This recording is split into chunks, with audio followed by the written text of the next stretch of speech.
السلام عليكم ورحمة الله وبركاته.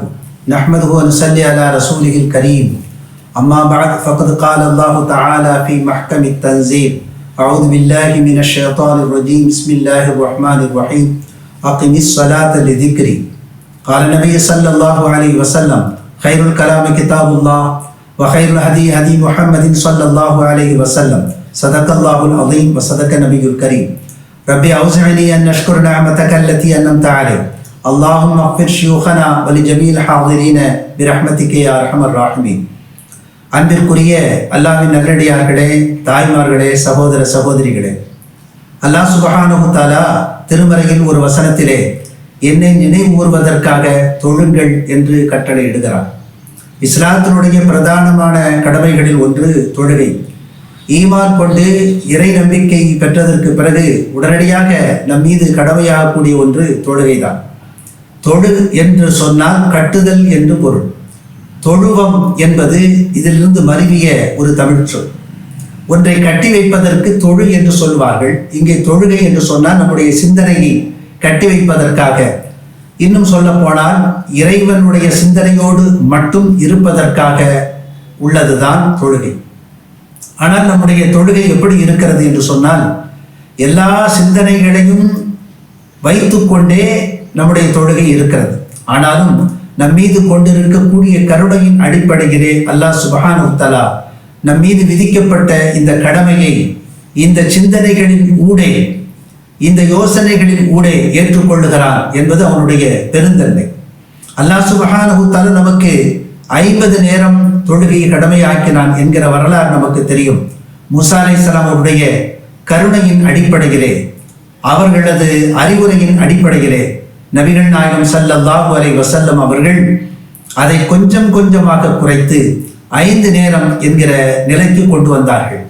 இதற்கு பிறகும் குறைக்க சொல்லுகிற போது, இல்லை இதற்கு மேலும் குறைத்து தாருங்கள் என்று அல்லாஹ்விடத்திலே கேட்பதற்கு நான் வெட்கப்படுகிறேன் என்று நபிகள் நாயகம் ஸல்லல்லாஹு அலைஹி வஸல்லம் சொன்னாங்க. ஆனால் 5 நேர தொழுகையாக இருந்தாலும் 50 நேர தொழுகையினுடைய நன்மைகளை அல்லாஹ் சுப்ஹானஹு வ தஆலா அதிலே வைத்திருக்கிறார்.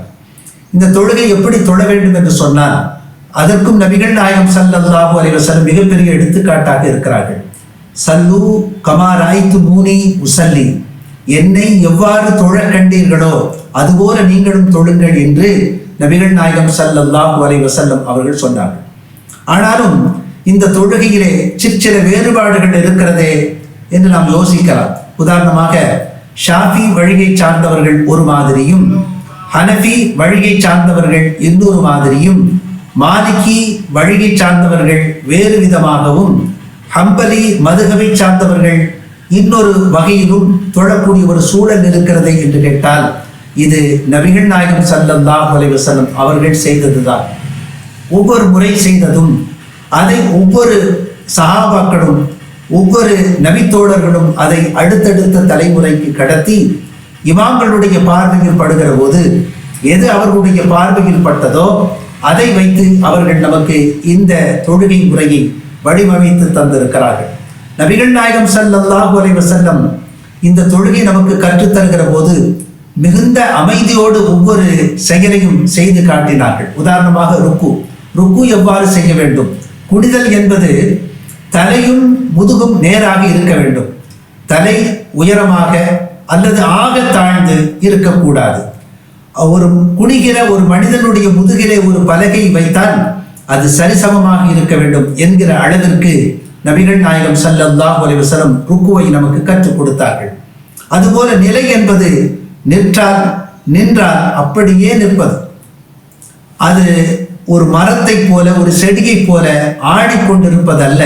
அப்படியே நட்டி வைத்த மரம் போல, நட்டி வைத்த குச்சியை போல அப்படியே ஆடாமல் அசையாமல் இறை சிந்தனையில் லயித்து தன்னை கரைத்து நிற்கிற அந்த சூழ்நிலையை நபிகள் நாயகம் ஸல்லல்லாஹு அலைஹி வஸல்லம் கற்றுத்தந்தார்கள். அதுபோல சஜ்தா என்பது 7 உறுப்புகளின் மீது சஜ்தா செய்ய நான் ஏவப்பட்டிருக்கிறேன் என்று நபிகள் நாயகம் ஸல்லல்லாஹு அலைஹி வஸல்லம் சொன்னாங்க. 2 கைகள், 2 முழங்கால்கள், 2 கால்கள், பிறகு நெற்றி, இப்படி 7 உறுப்புகளின் மீது சஜ்தா செய்ய வேண்டும் என்று நபிகள் நாயகம் ஸல்லல்லாஹு அலைஹி வஸல்லம் சொன்னாங்க. இந்த சஜ்தாவிலே நம்முடைய நுரையீரல் அதிகமாக விரிந்து திறக்கிறது. முழுமையாக வேலை செய்கிறது. சளி போன்ற தொந்தரவுகள் அகலுவதற்கு இது ஒரு காரணமாக இருக்கிறது. மொத்தத்தில் தொழுகை என்பது இறைவனுக்கு செய்யக்கூடிய ஒரு வணக்கமாக இருந்தாலும் அது மனிதனுக்கு உடல் ரீதியாக மிகப்பெரிய மாற்றங்களையும் மிகப்பெரிய ஆரோக்கியத்தையும் தரக்கூடியதாக இருக்கிறது. இந்த தொழுகைக்கு முன்னாலே செய்யக்கூடிய உது இருக்கிறதே, அந்த உது ஒரு வாட்டர் மசாஜ் போல செயல்படுகிறது. ஒரு தண்ணீரை கொண்டு உடல் உறுப்புகளை மசாஜ் செய்வதை போல இருக்கிறது. அது மட்டுமல்ல, ஆன்மீக ரீதியாக அவனுடைய எல்லா பாவங்களையும் அழித்து போக்கி விடுகிறது. ரசூலுல்லாஹி ஸல்லல்லாஹு அலைஹி வஸல்லம் தொழுகைக்கான உதாரணத்தை சொல்லுகிற போது, ஒரு மனிதனுடைய வீட்டின் அருகில் ஆறு ஓடுகிறது, அதில் அவன் 5 முறை குளிக்கிறான் என்று வைத்துக் கொண்டால், அல் யப்கி தரனுஹு மின் ஜஸதி, அவனுடைய உடலில் அழுக்கு மிச்சம் இருக்குமா என்று நபிகள் நாயகம் ஸல்லல்லாஹு அலைஹி வஸல்லம் சஹாபாக்களை நோக்கி கேட்டார்கள். நிச்சயமாக இருக்காது. ஒரு முறை ஒழுங்காக குளித்தாலே அழுக்கு தங்கி இருக்காது. தினமும் 5 வேளை குளித்தால் எப்படி தங்கி இருக்க முடியும்? இது போலத்தான் அவனது தொழுகையின் காரணமாக அவருடைய பாவங்கள் மன்னிக்கப்படுகிறது என்று சொன்னார்கள். அபூ தர்தா என்கிற நபித்தோழரை அழைத்துக் கொண்டு செல்லும் போது நபிகள் நாயகம் ஸல்லல்லாஹு அலைஹி வஸல்லம் ஒரு இலையுதிர் காலத்திலே அதனுடைய மரத்தின் கிளையை உலுக்கி, இப்போது என்ன நடக்கிறது? அந்த மரத்தினுடைய இலைகள் உதிர்கிறது. இது போலத்தான் தொழுகையாளனுடைய பாவங்கள் உதிர்கிறது என்று நபிகள் நாயகம் ஸல்லல்லாஹு அலைஹி வஸல்லம் சொன்னார்கள். இப்படி மனிதனுடைய அகமிய மாற்றங்களுக்கு ஒரு அடிப்படையாக தொழுகை இருக்கிறது. தொழுகை நாம் வேலை என்று நினைக்க கூடாது, அதை ஓய்வு என்று நினைக்க வேண்டும். பரபரப்பாக இயங்கிக் கொண்டிருக்கக்கூடிய மனிதனை கொஞ்சம் ஆஸ்வாசப்படுத்தி அவனுடைய உடல் மற்றும் ஆன்ம முன்னேற்றத்திற்கு காரணமாக இந்த தொழுகை அமைகிறது. 32 யோக நிலைகள் தொழுகையில் இருப்பதாக நவீன ஆய்வாளர்கள் சொல்லுகிறார்கள். யோக முறைகள் இருக்கிறது இல்லையா, யோக ஆசனங்கள் இருக்கிறது இல்லையா, அவைகளெல்லாம் உடலை வலுப்படுத்தவும் ஆரோக்கியமாக இருக்கவும் அவனை உடல் ரீதியாக மன ரீதியாக மேம்படுத்தவும் இன்றைக்கு பரவலாக மேற்கொள்ளப்படக்கூடிய ஒரு விஷயமாக இருக்கிறது. இது மிக இயல்பாகவே 32 யோக நிலைகள் தொழுகையில் இருப்பதாக ஆய்வாளர்கள் சொல்லுகிறார்கள். அதற்கு அந்த நன்மை கிடைக்க வேண்டும் என்று சொன்னால் தொழுகை நபி ஸல்லல்லாஹு அலைஹி வஸல்லம் கற்றுத்தந்ததை போல இருக்க வேண்டும். ஹஜ்ரத் ரசூலுல்லாஹி ஸல்லல்லாஹு அலைஹி வஸல்லம் சொன்னார்கள், தொழுகையிலே திருடாதீர்கள் என்று சொன்னார்கள். சஹாபாக்கள் கேட்டார்கள், தொழுகையிலே எப்படி திருட முடியும்? சொன்னார்கள், திருட முடியும். ருக்குவை, சஜிதாவை, அதனுடைய அத்தஹியாத்தை முறையாக செய்யாதவர்கள் தொழுகை திருடர்கள் என்று சொன்னார்கள். அத்தஹியாத் என்பது யோக நிலையில் வஜ்ராசனத்திற்கு நிகராக இருக்கிறது என்று சொல்கிறார்கள். இப்படி 32 யோக நிலைகளை உள்ளடக்கிய உடல் மற்றும் ஆன்ம முன்னேற்றத்திற்கு அடிப்படையாக இருக்கக்கூடிய இந்த தொழுகையை அல்லாஹ் சுப்ஹானஹு வ தஆலா நமக்கு கடமையாக்கி இருப்பதனுடைய பிரதான நோக்கம் லிதிக்ரி, என்னை நினைவூட்டுவதற்காக. ஒரு தொழுகையிலே இறைவனுடைய நினைவு இல்லை, வெறும் செயல் இருக்கிறது என்று சொன்னால் அது நிச்சயமாக ஏற்றுக்கொள்ளப்படும். ஆனால் அதை கொண்டு முன்னேற்றமும் வெற்றியும் இறை நெருக்கமும் கிடைக்குமா என்று சொன்னால் நிச்சயமாக கிடைக்காது. வெற்றியும் முன்னேற்றமும் இறைவனுடைய அந்த நெருக்கமும் இறைவனுடைய அன்பும் நமக்கு கிடைக்க வேண்டும் என்று சொன்னால் இறைவன் எதிர்பார்ப்பதை போல நபிகள் நாயகம் ஸல்லல்லாஹு அலைஹி வஸல்லம் காட்டி தந்ததை போல தொழுகையை முறையாக பேணுதலாக அவனுடைய நினைவோடு தொழ வேண்டும். அல்லாஹ் நமக்கு அந்த பாக்கியத்தை தந்தல் புரிவானாக.